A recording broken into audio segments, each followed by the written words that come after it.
My name is Gerald Abila. I'm the founder and executive director of BarefootLaw.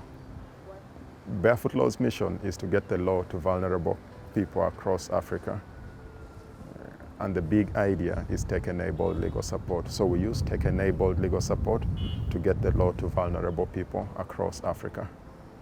With faith, BarefootLaw has developed a digital system through which vulnerable women can access to justice and referral through the system that BarefootLaw has developed. It's a system that aggregates the work different partners in faith are doing, enhances it, and sort of amplifies the impact using digital technologies, from the most basic systems of SMS to an app that we've developed that we are deploying to community justice partners, to an artificial intelligence system on the back end that makes the work of lawyers easier in providing access to justice to women.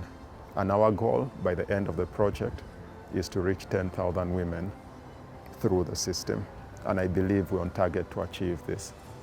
I feel there are things that should be done, especially by the government and other stakeholders in the space, to make sure women uptake and use of technology is better than it currently is.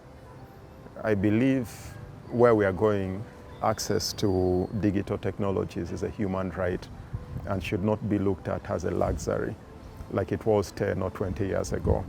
And I believe what we should do is to create enabling circumstances, enabling factors that allow for more women to use these technologies towards meeting their own growth, but also development targets that we have set as the globe that are supposed to be achieved by 2030.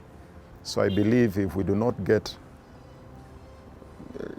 increase the uptake of women to technology, it's going to be next to impossible for us to meet our own development targets that we set. One of the problems we are facing that has left a certain section of the population behind is because many of the systems we develop are biased towards members of a certain gender. Look at tech, for example. When you look at the statistics of women use and uptake of tech in Uganda, for instance, when we started BarefootLaw, it was about only 6% of women accessing the internet. I believe that figure has increased, but more still could be done towards that. I guess many of the barriers are systematic, and they've come. It's not only. I wouldn't look at it specifically as barriers affecting women's use of tech. I would look at it as barriers that affect women realizing their full potential. And a lot of it could come from culture, it could come from property rights.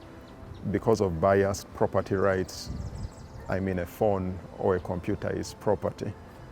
So that's one of the things that has really created a barrier to women using of technologies, at least from our experience at BarefootLaw. I believe we need a drastic mindset shift, not only towards technology and innovation, but a mindset shift that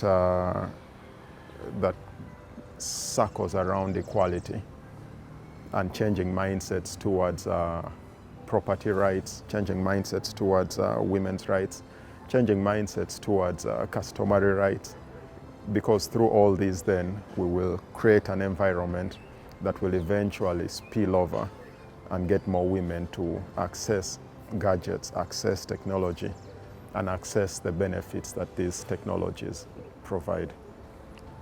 From my experience, one example I would like to share is BarefootLaw. When we started BarefootLaw in 2012, majority of the people accessing our services, about 94%, were men, meaning only 6% were women. And this was shocking to us, but it was not shocking when you look at the country as a whole, because that was in tandem with the national average of women users of internet at that time, which was at about 6%.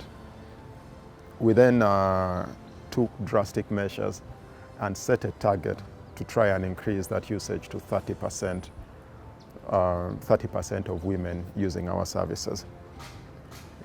And through that experience, we learned a lot.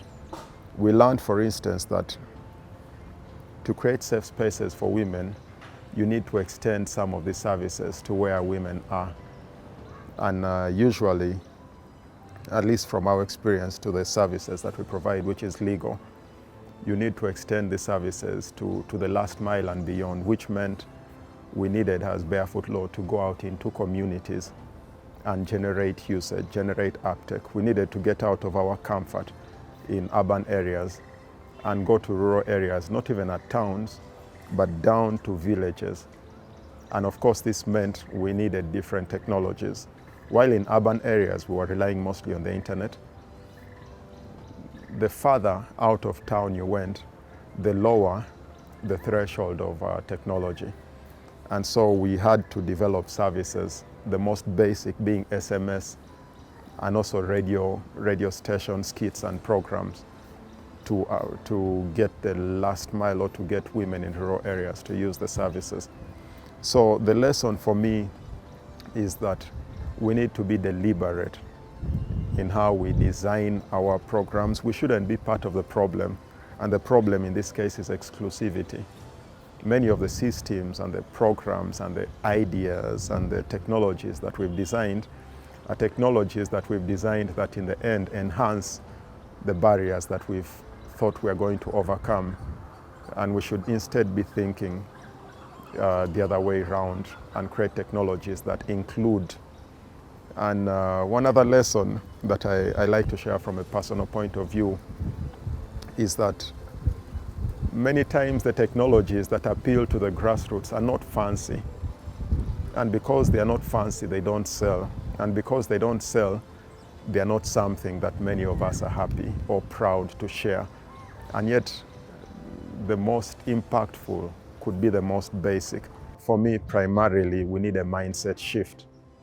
One that does not look at women as property, because if in our minds we are looking at women as property, there's one thing we came across a lot when we went to the field, especially from the men that we interacted with, that said property cannot own property. And if property cannot own property, then indeed a woman cannot own a device. And because she cannot own a device, she's left out of the benefits that the device provides. In fact, there's a survey that we did as BarefootLaw. And in that survey, we found out of the people using our services between the ages of 25 and 35, many of the women that accessed BarefootLaw were in possession of gadgets that were not registered in their names. So they were using gadgets that were registered in a male family member's name. While above 35 years old, many of the women that were using our services were in possession and owned the gadgets. And yeah, there could be a number of reasons for this. We didn't dwell into that, but I honestly believe we need a mindset shift, starting with a cultural mindset shift in terms of women's ownership to property. I guess technology is a gift and a curse. We only need to be alive to the benefits, but also alive to the curses that technology brings, especially for women usage. You'd realize, or at least from studies that have been carried out, most cyberbullying is against women. And so, as we're enjoying the benefits, let's not forget to create systems that protect against the curses that technology brings. It's a double-edged sword, and a thin one at that, in a way that the technologies that we're designing may end up with unintended consequences. And I think that is something we need to be alive to.